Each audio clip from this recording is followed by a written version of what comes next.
नमस्कार। कई बार कुछ सच्ची कहानियाँ और घटनाएं ऐसी होती हैं जिसे सुनकर एक बार में आदमी यही कहे यह तो फिल्म की कहानी जैसी है। ऐसा कम ही हो पाता है जब ऐसी किसी कहानी पर फिल्म बने। एक ऐसी फिल्म आई है रॉकेटरी द नंबी इफ़ेक्ट। एक बात मैं पहले क्लियर कर दूं, रॉकेटरी द नंबी इफ़ेक्ट कोई किताब में नहीं मिलेगा और कोई इफ़ेक्ट नहीं है, तो यह सिर्फ एक फिल्म है। अब इसे आप किताब में ढूंढने की कोशिश ना करें। अब आगे एक ऐसी फिल्म आई है the rocketry the Nambi effect, जो इसरो के वैज्ञानिक नंबी नारायण के जीवन पर आधारित है। इस फिल्म में अभिनय किया है आर माधवन ने और इस फिल्म की काफ़ी चर्चा हो रही है।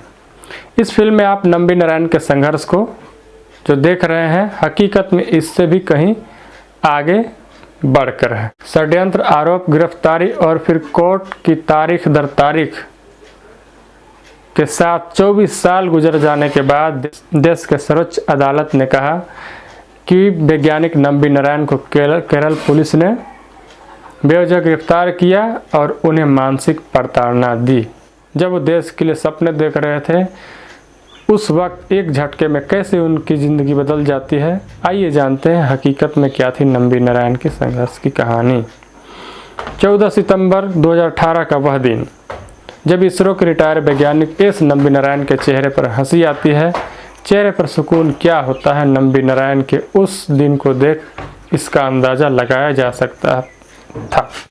पहले वैज्ञानिक, फिर जासूसी के आरोप और 24 साल बाद पूरी तरह बेदाग नारायण के लिए 14 सितंबर 2018 का वह दिन बड़ा ही अहम था। 14 सितंबर 2018 का वह दिन जब सुप्रीम कोर्ट ने कहा कि वैज्ञानिक नंबी नारायण को केरल पुलिस ने बेवजह गिरफ्तार किया और उन्हें मानसिक प्रताड़ना दी। साथ ही इसरो वैज्ञानिक को 50 लाख रुपए का मुआवजा देने का भी आदेश दिया। आइए जानते हैं रॉकेट साइंटिस्ट नारायण के जासूसी के आरोप में गिरफ्तार होने से लेकर बरी होने तक की पूरे सिलसिलेवार कहानी। अक्टूबर 1994 को मालदीव की एक महिला मरियम रशीदा को तिरुवनंतपुरम से गिरफ्तार किया गया। रशीदा की इसरो के स्वदेशी क्रायोजेनिक इंजन की ड्राइंग की खुफिया जानकारी पाकिस्तान को बेचने के आरोप में गिरफ्तार किया गया। नवंबर 1994 तिरुवनंतपुरम में इसरो के टॉप वैज्ञानिक और क्रायोजेनिक प्रोजेक्ट के डायरेक्टर नारायण समेत 2 टॉप वैज्ञानिकों डी शशि कुमारन और डिप्टी डायरेक्टर चंद्रशेखर को अरेस्ट किया गया। इसके अलावा रूसी स्पेस एजेंसी का एक भारतीय प्रतिनिधि एस के शर्मा, एक लेबर कॉन्ट्रैक्टर और रशीदा की मालदीव की दोस्त फौजिया हसन को भी गिरफ्तार किया गया था। इन सभी पर पाकिस्तान को इसरो रॉकेट की सीक्रेट जानकारी और दूसरे देशों के अन्य जानकारी देने के आरोप थे। इंटेलिजेंस ब्यूरो के अधिकारी ने नारायण से पूछताछ शुरू कर दी थी। नारायण ने आरोपों का खंडन किया और इसे गलत बताया। दिसंबर 1994 में मामले की जांच सीबीआई को सौंप दी गई। सीबीआई ने अपनी जांच में इंटेलिजेंस ब्यूरो और केरल पुलिस के आरोप को सही नहीं पाए गए। जनवरी 1995 में इसरो के 2 वैज्ञानिक और बिजनेसमैन को बेल पर रिहा कर दिया गया। हालांकि मालदीव के दोनों नागरिकों को जमानत नहीं मिली।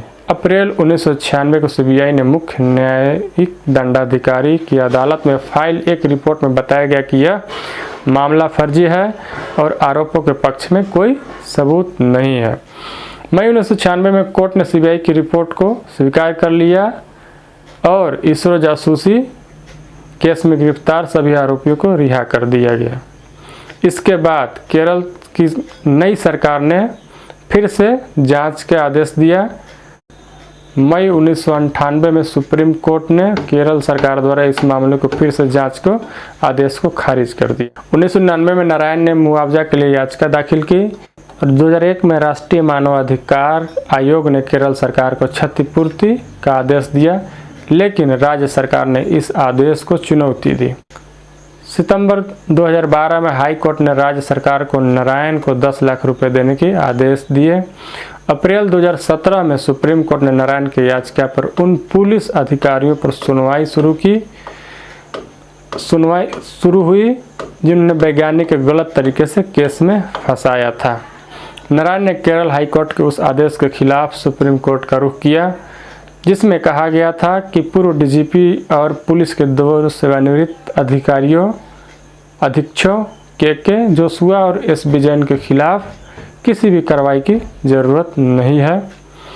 मई 2018 में चीफ जस्टिस दीपक मिश्रा की अगुवाई में जस्टिस AM खानविलकर और जस्टिस DVI चंद्रचूड़ की 3 जजों के बेंच ने कहा कि नारायण को 75 लाख रुपए मुआवजा और उनकी प्रतिष्ठा को फिर से बहाल करने के बारे में सोच।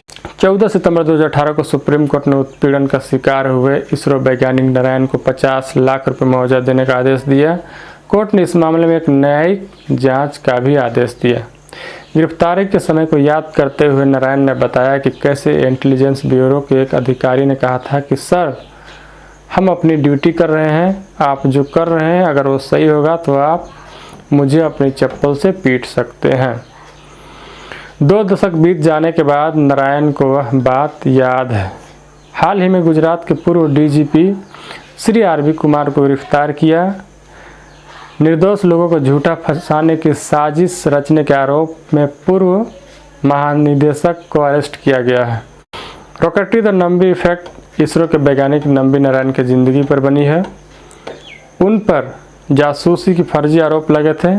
फिल्म की कहानी लिखने से लेकर प्रोड्यूसर, डायरेक्टर और यहाँ तक कि लीड एक्टर के रोल में माधवन ही हैं। माधवन ने जहाँ इस फिल्म के बतौर डायरेक्ट डेब्यू किया है, वहीं उनके साथ फिल्म मीसा घोषाल, रजित कपूर और कार्तिक कुमार भी हैं। फिल्म की कहानी नंबी नारायण के प्रिंसटन यूनिवर्सिटी से ग्रेजुएट होने से लेकर उन पर लगे जासूसी आरोपों और उसके बाद तक जीवन काल पर आधारित है। कुछ फिल्म ऐसी होती है जिन्हें देखने के बाद आप देर तक यह सोचते रहते हैं कि अभी जो देखा क्या वाकई में सच था। 1960 के आखिरी दशकों में विक्रम साराभाई जैसे महान वैज्ञानिक सहायक की तरह काम करने वाले नंबी नारायण अपने देश के लिए नासा का प्रस्ताव ठुकरा देते हैं।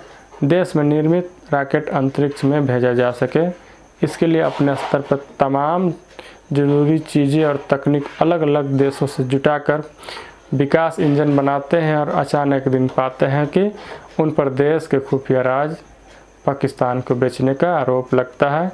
पुलिस उन्हें उठा ले जाती है और उन्हें और उनके परिवार को जलील किया जाता है।